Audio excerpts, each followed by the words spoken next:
Very good evening to all of you. कैसे हैं बच्चे? आई होप आप लोग अच्छे होंगे और आप लोगों का पढ़ाई बढ़िया चल रहा होगा। तो जैसे कि हम लोगों का सिलसिला चल रहा है इकोनॉमिक्स का, क्लास 12 का इकोनॉमिक्स हम लोग कर रहे हैं। तो आज का चैप्टर जो है चैप्टर नंबर 4 है। यूनिट आपका फर्स्ट ही रहेगा, उसके अंदर हम लोग करने वाले हैं। जैसे कि मैंने unit number 1 chapter number third already कर चुके थे। आज हम लोग सीखने वाले हैं मेजरमेंट ऑफ नेशनल इनकम। क्या मतलब होता है बेटा, उसके बारे में हम लोग डिस्कस करेंगे। आइए तो यहाँ पर बिना टाइम वेस्ट किए हम लोग स्टार्ट करते हैं अपनी क्लास को।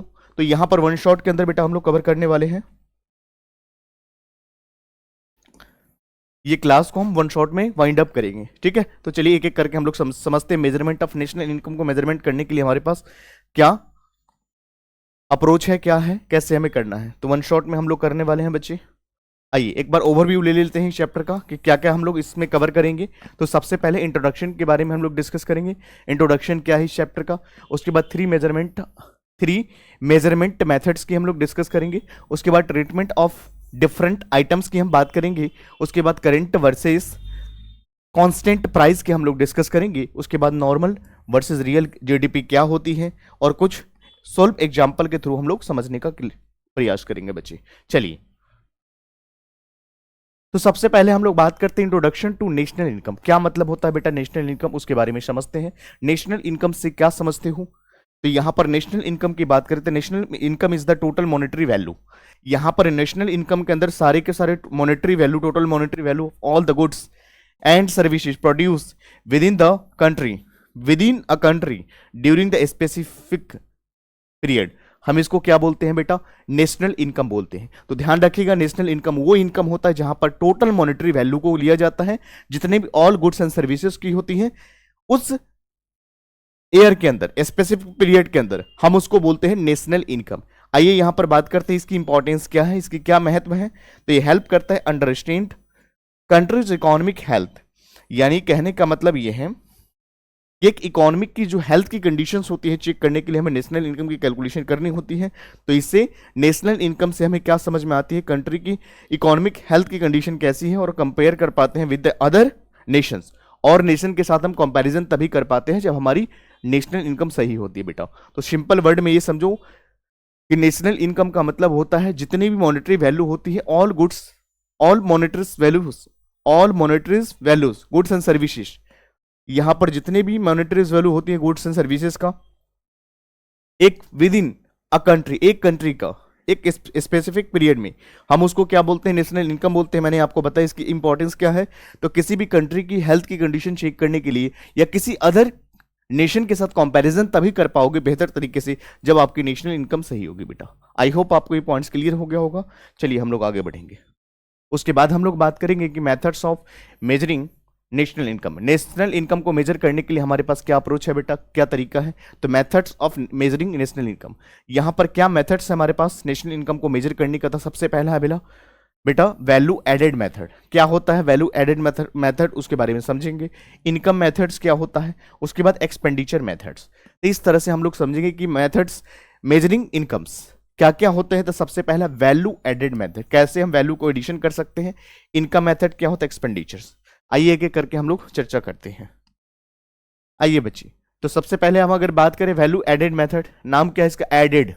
तो यहां पर एडिशन होती है बेटा, ध्यान रखेंगे। तो दिस मेथड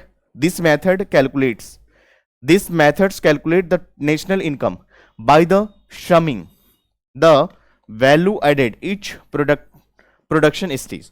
तो यहां पर क्या होता है बेटा, वैल्यू एडिशन करी जाती है जितनी भी स्टेजेज होती है नेशनल इनकम की। चलिए स्टेप वाइज हम समझते हैं इसको।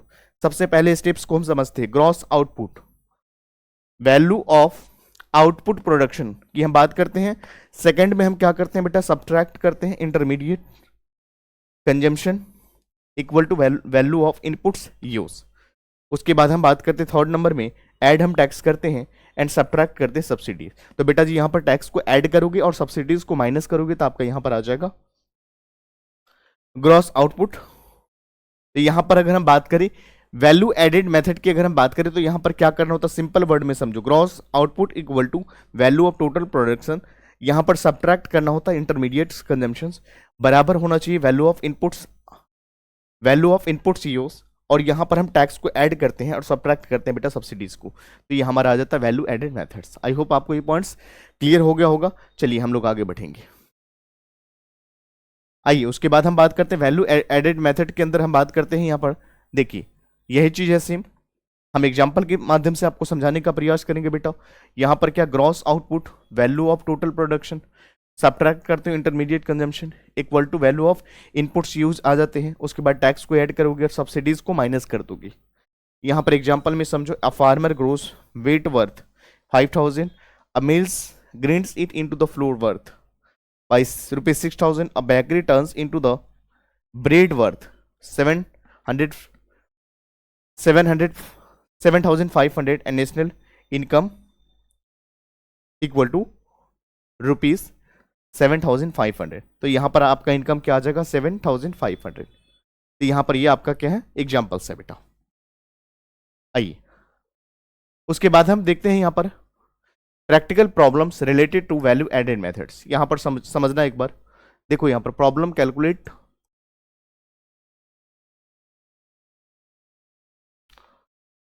Calculate national income using value added method. इस मेथड का यूज करके आप कैसे निकाल सकते हो, देखो data farmer sells wheat 5000 millers adds 1000 और बेकरी एड्स 1500। अब देख लो यहां पर सॉल्यूशन में यहां पर ग्रॉस आउटपुट आपका कितना हो जाएगा 7500। अब सब्ट्रैक्ट इसमें से क्या करोगे 15 10 2500 रुपये यहां से माइनस करोगे किस में से इनपुट्स, टैक्स का ये पोर्शन जो आप ऐड करते हो और उसके बाद नेशनल इनकम आपका क्या आ जाएगा। देखो यहां पर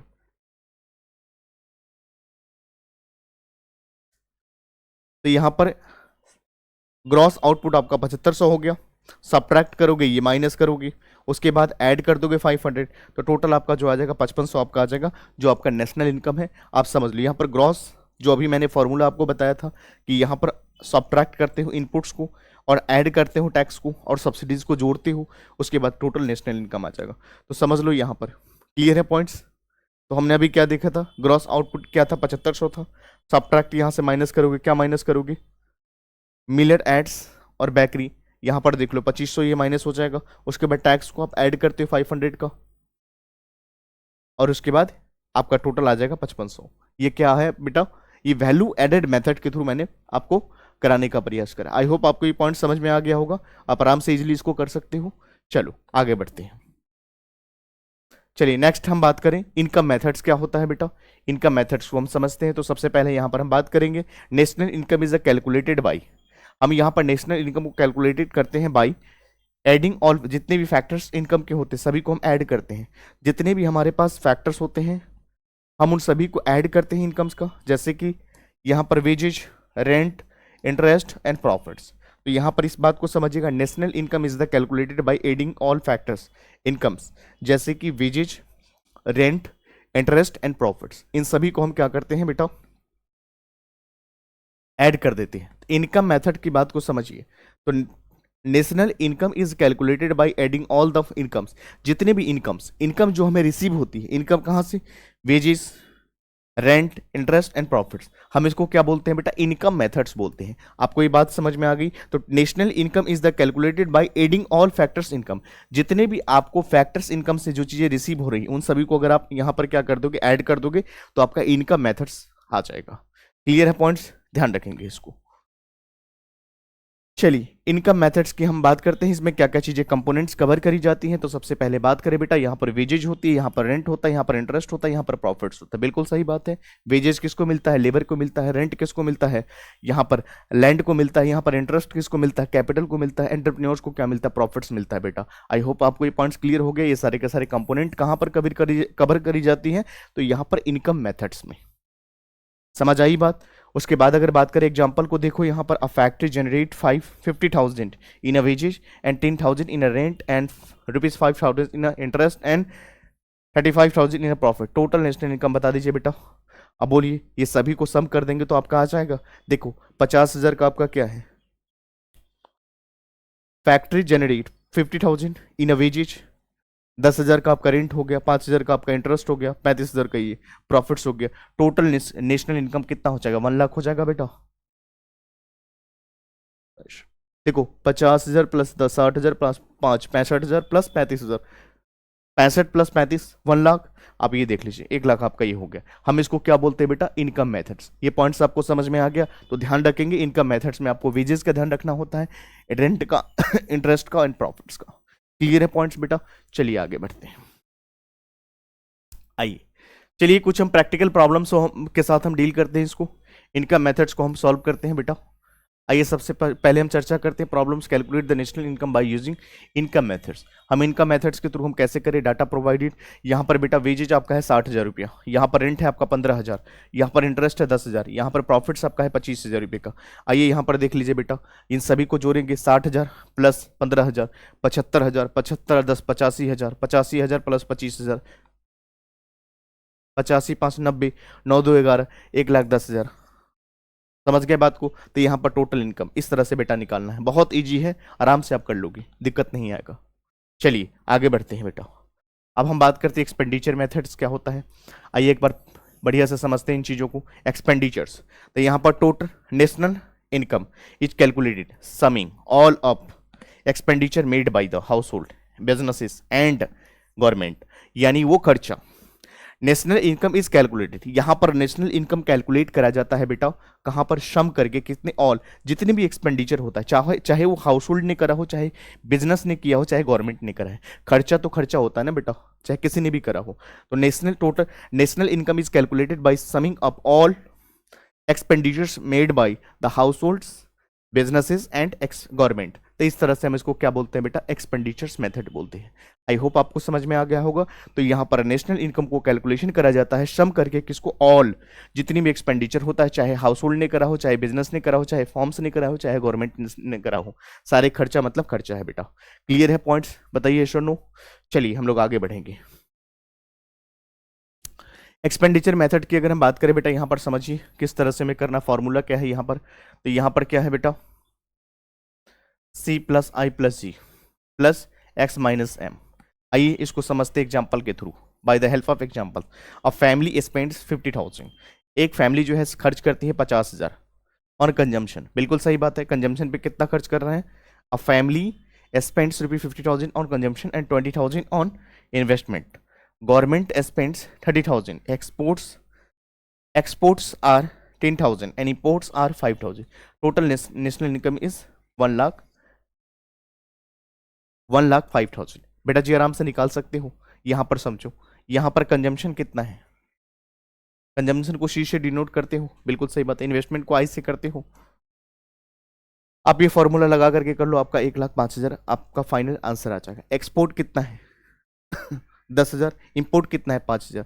देखो एक्स माइनस एम, आप आराम से करके इसको निकाल सकते हो। तो 1,05,000 आपका फाइनली आंसर आ जाएगा। आप ट्राई करना और आंसर निकाल करके मुझे कमेंट सेक्शन में जरूर बताना बच्चे। आइए एक बार प्रैक्टिकल प्रॉब्लम को हम देखते हैं। Practical problem which are related to expenditure methods, आइए समझते हैं बच्चे। तो यहाँ पर problem calculate the national income, expenditure method के यूज करके हमें नेशनल इनकम कैलकुलेट करना है। ध्यान रखेंगे डाटा हमें दिया हुआ है, यहाँ पर कंजम्पशन कितना है आपका 80,000 रुपये दिया है। कंजम्पशन का मतलब सी, इन्वेस्टमेंट का मतलब आई, गवर्नमेंट का मतलब जी, एक्स आई। यहाँ पर देखो बेटा, तो यहाँ कंजम्पशन 80,000, इन्वेस्टमेंट 30,000 रुपये, गवर्नमेंट स्पेंडिंग 50,000, एक्सपोर्ट 20,000, 10,000 ये दे रखा है बेटा जी। यहाँ पर फॉर्मूला अगर लगाएंगे, एनआई का मतलब नेशनल इनकम, आपका 1,70,000 आ जाएगा। यही सेम फॉर्मूला को अप्लाई करना है, डेफिनेटली आपका बन जाएगा। क्लियर है पॉइंट्स? आराम से करेंगे। यहाँ पर सी कितना है देख लीजिए 80,000, इन्वेस्टमेंट कितना है 30,000 रुपया, समझ गया। गवर्नमेंट का कितना है बेटा, यहाँ पर जोड़ लीजिए, ऐड कर देंगे और एक्स माइनस ये कर देंगे। तो यहाँ पर अगर सिंपल वर्ड्स में अगर मैं आपको बताऊं, 80,000 प्लस 30, 8 3 11, 1,10,000 प्लस 50,000, 1,60,000, 1,60,000 और इसमें से 20 में से 10 माइनस करेंगे तो 10,000, तो 1,60,000 प्लस 10,000, 1,70,000 आपका आंसर आ जाएगा। आराम से कर सकते हो। 80,000 प्लस 30, 8 3 11, 1,10,000, 50, 1,60,000, 1,60,000 और 10, ये दोनों का डिफरेंस आप लोगों ने एक्स माइनस एम, इस तरह से आप कर सकते हो। क्लियर है पॉइंट्स बच्चे? आई होप आपको ये पॉइंट समझ में आ गया होगा। तो तीनों मेथड से मैंने प्रैक्टिकल क्वेश्चंस करा करके आपको समझाया। चलिए आगे बढ़ते हैं बच्चे। उसके बाद हम बात करते हैं रिकंसिलिएशन ऑफ द 3 मेथड्स। हम इन तीनों मेथड्स को हम रिकंसिलेशन कर रहे हैं बच्चे। आइए हम लोग इसको समझते हैं एक बार रिकंसिलेशन करके। तो सबसे पहले एक्सप्लेनेशन की बात करें, all three methods should theoretically yield the same national income as they measure the same value different wage। आइए इसको समझते हैं बच्चे। तो reconciliation of the three methods की हम बात करें तो एक्सप्लेनेशन ये कहता है कि all three methods should be theoretically yield the same national income as they measure the same value of different ways. तो अलग अलग तरीके से यहाँ पर कहने का मतलब ये है, एक बार फिर समझो, all three method should be theoretically yield the same but national income as they measures same value in a different ways. बिल्कुल सही बात है, नेशनल इनकम तो सभी ही मेथड से हम निकाल रहे हैं बट सभी का अलग अलग तरीके से आप निकाल पा रहे हैं। तो यहाँ पर यही आपको रिकंसिलेशन बताया गया है कि निकाल तो हम सभी में नेशनल इनकम ही रहे हैं, लेकिन निकालने का तरीका सभी में अलग है। बिल्कुल सही है बात। चलिए आगे बढ़ेंगे बच्चे। उसके बाद हम बात करते हैं treatment of different items in a national income. यहाँ पर ट्रीटमेंट की बात करते हैं different items in the national income. आइए बच्चे समझते हैं treatment of different items in a national income. यहाँ पर डिफरेंट आइटम्स का हमें नेशनल इनकम में क्या करना है, ट्रीटमेंट करना है। तो उसको हम देखते हैं, डेफिनेशन की बात करें, आइटम इंक्लूड्स, आइटम इंक्लूडेड और excluded from the national income depends on their nature. किसके ऊपर डिपेंड करता है बेटा, नेचर के ऊपर डिपेंड करता है। तो आइटम इंक्लूडेड और excluded from the national income depends on their natures. तो सही, सबसे पहले इंक्लूजन की बात करें बच्चा क्या होता है, और उसके बाद हम एक्सक्लूशन की हम बात करें क्या मतलब होता है। ये पॉइंट्स आपको समझ में आए। Treatment of different items in national income, जो आइटम्स हम नेशनल इनकम में रखते हैं उन सभी को हम ट्रीटमेंट करने जा रहे हैं बच्चे, ध्यान रखेंगे। तो यहाँ पर आइटम्स इंक्लूडेड एंड कौन सा आइटम को इंक्लूड करोगे, किसे हटाओगे नेशनल इनकम से, ये किसके ऊपर डिपेंड करता है बेटा, totally depends on natures, their natures. तो चलिए इंक्लूजन की बात करें तो यहाँ पर इंक्लूड किसको करते हैं, वेजेस, रेंट, इंटरेस्ट, प्रॉफिट्स। बिल्कुल सही बात है। Transfer payments in same cases, सही है। एक्सक्लूजन किसको करते हो, इंटरमीडिएट गुड्स हो गया, है ना, अनपेड वर्क हो गया, इलीगल एक्टिविटीज हो गया बेटा, ये सभी को एक्सक्लूड करते हो। फॉर एग्जांपल देखते हैं, वेजेस पेड टू वर्कर, अगर वेजेज आपने पे करा है किसको, वर्कर को, are included, while transfer payment like pension are excluded. बिल्कुल सही बात है। अगर आपने पे करा वेजेज, किसको, वेजेज पे करा वर्कर को, तो आप इसको लोगे इसमें, बट अगर आपने पेंशन दिया है उसको आप नहीं लोगे, उसको एक्सक्लूड कर दोगे। क्लियर है पॉइंट्स बच्चे। चलिए आगे बढ़ते हैं। उसके बाद हम बात करते हैं अगला points.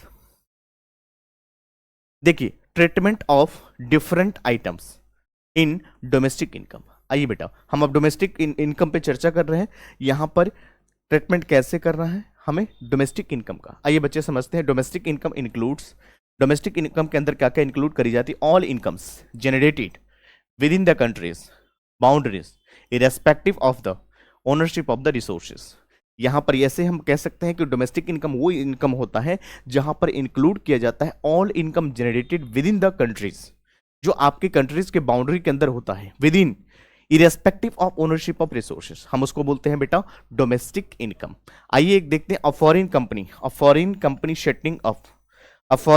Setting of operations in India generates income which is included in India's domestic income but not a national income। बेटा जी डोमेस्टिक इनकम तो माना जाएगा बट नेशनल इनकम नहीं माना जाएगा। समझो, एक बार और समझना, domestic income include income generated with in the countries boundary, यानी डोमेस्टिक इनकम वो इनकम होता है बेटा जो इनकम जनरेट किया जाता है with in the countries boundary. आपके कंट्रीज के बाउंड्री के विद इन रह करके अगर कोई इनकम जनरेट किया जाता है तो डोमेस्टिक इनकम माना जाता है, irrespective of ownership of resources. आप समझिए, a foreign company setting of operations in India, इनकी ऑपरेशंस कहां पर है, इंडिया में, और इनकम कहां पर कमाया है, इंडिया में, तो उसको बेटा आप ले लोगे इंडिया में, but included in India's domestic income, but उसको नेशनल इनकम में नहीं लोगे, डोमेस्टिक में लोगे, क्योंकि आपके ये जो है विद इन कंट्रीज बाउंड्री के अंदर रह करके काम कर रहा है। समझ गए बात को, क्लियर है पॉइंट्स। चलिए आगे चर्चा करते हैं। उसके बाद अगर बात करें बेटा, यहां पर एक होता है करेंट प्राइस जिसको हम सीपी बोलते हैं, और एक होता है बेटा यहां पर ये भी करेंट प्राइस, कांस्टेंट प्राइस, दोनों सीपी ही है। कांस्टेंट प्राइस, दोनों में what are the difference between current price and constant price में डिफरेंस क्या है, आइए समझते हैं डेफिनेशन। यहां पर बच्चे क्या करना होता है, एक बार आइए इस बात को हम समझते हैं। करेंट प्राइस है और constant price. Definition, current price को मेजरमेंट करा, definition measure using current market price. बिल्कुल सही बात है। measured using current market prices but यहाँ पर adjusted to remove the effect of inflation। यानी कांस्टेंट प्राइस वो प्राइस होता है जहां पर एडजस्ट करते हैं ताकि हम रिमूव कर सके इफेक्ट ऑफ इन्फ्लेशन को, हम इफेक्ट को रिमूव कर सके। इम्पैक्ट ऑफ इन्फ्लेशन आइए बात करते हैं। तो इंक्लूड्स इन्फ्लेशन इफेक्ट, यहां पर इंक्लूड करी जाती है इन्फ्लेशन की इफेक्ट को बच्चे, उसके बाद यहां पर एक्सक्लूड करा जाता है इन्फ्लेशन। तो यहां पर कांस्टेंट प्राइस से एक्सक्लूड करते हो, यहां से इंक्लूड करते हो। रिफ्लेक्ट क्या होता है बच्चे? तो nominal growth of the economy, यहां पर real growth of the economy. Clear है पॉइंट्स? आइए एग्जांपल को देखते हैं। If GDP is 1 lakh with 10% inflation, GDP remains 1 lakh. समझ गए बात को? बट यहां पर क्या होता है? Adjusted GDP becomes 90,909 rupees. तो यहां पर इस तरह से 10% अगर आएगा तो इस तरह से यहां पर क्या होगा? इफ एडजस्ट किया जाएगा। बट यहां पर अगर हम बात करें useful for assessing the value of today's terms, but यहां पर useful for compare across the years. तो यहां पर आप कंपैरिजन करते हैं कांस्टेंट प्राइस में। तो यहां पर ये पॉइंट्स आपको समझ में आ गया। तो ये क्या है? करंट प्राइस है, ये क्या है? Constant price. क्लियर है बच्चे? चलिए उसके बाद प्रैक्टिकल हम देखते हैं एक बार। Practicals national income at a current price के माध्यम से हम समझते हैं नेशनल इनकम कैसे कैलकुलेशन करा जाता है एंड कांस्टेंट प्राइस। दोनों को एक बार समझ लीजिए बेटा, आपका ये कॉन्सेप्ट समझ में आ जाएगा आपको। Calculate the national income at both current price और कांस्टेंट प्राइस। आइए डाटा दिया गया है। Total output at a current prices 1,50,000, inflation 5% का है। आप देख लो यहां पर करंट प्राइस अभी देखा है मैंने, ये एज इट इज सेम रहेगा, इस पर कोई इफेक्ट नहीं आएगा, बट इसमें कम हो जाएगा बेटा, ध्यान रखेंगे। तो यहाँ पर 5% एडजस्ट हो जाता है इन्फ्लेशन का। मैंने जस्ट अभी आपको बताया, देख लीजिए यहाँ पर बैक करके आप देख सकते हैं। यहाँ पर मैंने बताया कि जीडीपी जो है 1 लाख है with in 10% inflation, GDP remain आपका उतना ही रहेगा, बट यहाँ पर एडजस्ट हो जाता है। ये ध्यान रखेंगे इस पॉइंट का, इसलिए मैंने आपको नेक्स्ट सेकंड एग्जाम्पल के थ्रू भी समझाने का प्रयास करा। तो बेटा यहाँ पर करंट प्राइस सेम रहेगा, अभी देखा आपने, बट यहाँ पर क्या होगा? अगर हम कांस्टेंट प्राइस की बात करें तो एडजस्ट हो जाती है 5% इन्फ्लेशन। क्लियर है पॉइंट्स बच्चे? चलिए आगे बढ़ेंगे। उसके बाद हम बात करते हैं नॉमिनल जीडीपी क्या होता है बच्चा, नॉमिनल जीडीपी किसको बोलते हैं और रियल जीडीपी क्या होता है, उस पर चर्चा करेंगे। सबसे पहले हम बात करते हैं डेफिनेशन, जीडीपी कैलकुलेटेड एट अ, देखिए नॉमिनल है और ये क्या है? रियल है। तो यहाँ पर डेफिनेशन की बात करें, on the basis of definition GDP calculated at a current market price. GDP की कैलकुलेशन करी जाती है करंट मार्केट प्राइस पर, बट यहाँ पर जीडीपी क्या होता है बेटा? GDP adjusted as a inflation effect. बिल्कुल सही बात है। रियल जीडीपी में क्या होता है? जीडीपी एडजस्ट करा जाता है फॉर द इन्फ्लेशन इफेक्ट। अगर इंक्लूडेड इन्फ्लेशन की बात करें बच्चे तो यहाँ पर यस इन्फ्लेशन इज इंक्लूडेड, बिल्कुल सही बात है, इन्फ्लेशन इसमें इंक्लूड करा जाता है, बट यहाँ पर कोई इन्फ्लेशन इंक्लूड नहीं करी जाती है।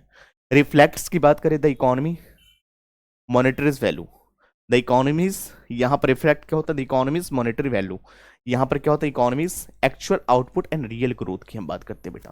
तो यहाँ पर इकोनॉमीज की एक्चुअल आउटपुट क्या है एंड रियल ग्रोथ पर हम चर्चा करते हैं। एग्जाम्पल समझ, if GDP is 2 lakh with 8% inflation, GDP क्या हो जाएगा बेटा?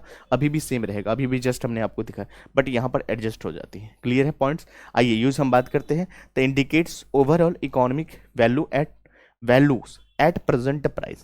तो यहाँ पर प्रेजेंट प्राइस पे चर्चा करी जाती है, बट यहाँ पर useful of historical and growth of comparison की हम बात करते हैं बच्चे। ये पॉइंट्स आपको चीजें समझ में आ गई? क्लियर है पॉइंट्स? पढ़ सकते हैं आगे, चलिए।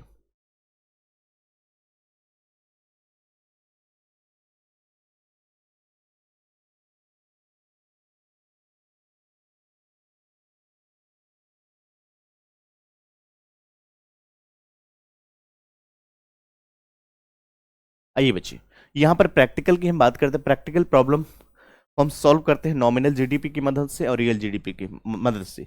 प्रॉब्लम कैलकुलेटेड नॉमिनल जीडीपी और रियल जीडीपी। डाटा आपको दिया हुआ है बेटा, यहाँ पर 2 लाख, यहाँ पर इन्फ्लेशन 8% का दिया हुआ है। देखिए यहाँ पर इस पर कोई चेंज नहीं आएगा, ऑलरेडी बताया आपको मैंने, बट यहाँ पर क्या हो? एडजस्ट करा जाएगा, इन्फ्लेशन को एडजस्ट करते हो यहाँ पर। चलिए बेटा आज की क्लास को अगर मैं रिकअप करूँ, रिकैप करके समझाओ कि पूरी क्लास के अंदर हम लोगों ने क्या करा, एक बार चर्चा कर लेते। तो सबसे पहले हमने स्टार्ट करा नेशनल इनकम क्या होता है, जहां पर हमने बताया total income of a country from all the goods and services provided produce in a year. जो प्रोड्यूस करा जाता है एक साल के अंदर, हम उसको बोलते हैं टोटल नेशनल इनकम बोलते हैं बेटा। मेजरमेंट मेथड की हम बात करें, हमने बताया आपको वैल्यू एडेड मेथड्स क्या होता है, फिर हमने इनकम मेथड्स बताया, फिर हमने एक्सपेंडिचर मेथड्स बताया। वैल्यू एडेड में क्या होता है, adds value at each production stage, सारे स्टेज को आप यहाँ पर ऐड करते हो बेटा। बट यहाँ पर इनकम में क्या हो, total income earn from the economy, बिल्कुल सही बात है। एक्सपेंडिचर में total spending on a final goods and services ले लेते हो। फिर हमने करंट वर्सेस कंस्टेंट प्राइस पर चर्चा करा। हमने बताया कि करंट प्राइस क्या होता है, जहाँ पर इंक्लूड करा जाता है इन्फ्लेशन। ध्यान रखेंगे करंट प्राइस पे क्या होता है बेटा जी, करंट प्राइस के ऊपर इन्फ्लेशन को इंक्लूड करा जाता है बच्चे। यहाँ पर कांस्टेंट प्राइस में एक्सक्लूड करा जाता है, उसमें से माइनस करा जाता है। हमने फिर बात करा नॉमिनल वर्सेस रियल जीडीपी क्या होता है, उस पर चर्चा करा। हमने कहा कि नॉमिनल जीडीपी क्या होता है बेटा, हमने कहा कि आपको measure at a current prices including inflation की हमने बात करा। फिर हमने बात करा कि यहाँ रियल जीडीपी क्या होता है, जहाँ पर हमने चर्चा करा adjusted for inflations reflects actual growth, पर उस पर हम चर्चा करते हैं। उसके बाद मैंने बताने का प्रयास करा कि solve practical problems to understanding, कैसे करके हम नेशनल इनकम और जीडीपी को कैलकुलेट करते हैं, उन सभी टॉपिक पे हमने डिस्कस करा बेटा। तो इस तरह से मैंने सभी चीज़ों को आपको कराया। अगर आज की क्लास की अगर बात करें बेटा, तो मैंने सभी कुछ को वन शॉट में कराने का कोशिश करा है। अगर इस क्लास से रिलेटेड कोई भी आपका डाउट्स होता है, कमेंट्स होता है, कोई भी आपका अगर मान लीजिए पॉइंट्स रहता है, आप हमें कमेंट सेक्शन में पूछ सकते हैं। बाकी इस पीपीटी के लिए आप टेलीग्राम पे जाकर के वहाँ से आप एक्सेस कर सकते हैं। बाकी आपको क्लास कैसी लगी कमेंट सेक्शन में ज़रूर बताएं, और यहाँ पर टेलीग्राम का लिंक दिया हुआ है डिस्क्रिप्शन में, आप वहाँ से फॉलो कर सकते हैं। ठीक है बेटा, बाकी पढ़ाई कीजिए आगे अगले चैप्टर के साथ। अगले क्लास में मिलते हैं फिर नेक्स्ट चैप्टर के साथ, नए कॉन्सेप्ट के साथ। आज के लिए इतना ही बेटा, बाकी मिलते हैं अगली क्लास में। Thank you so much, take care.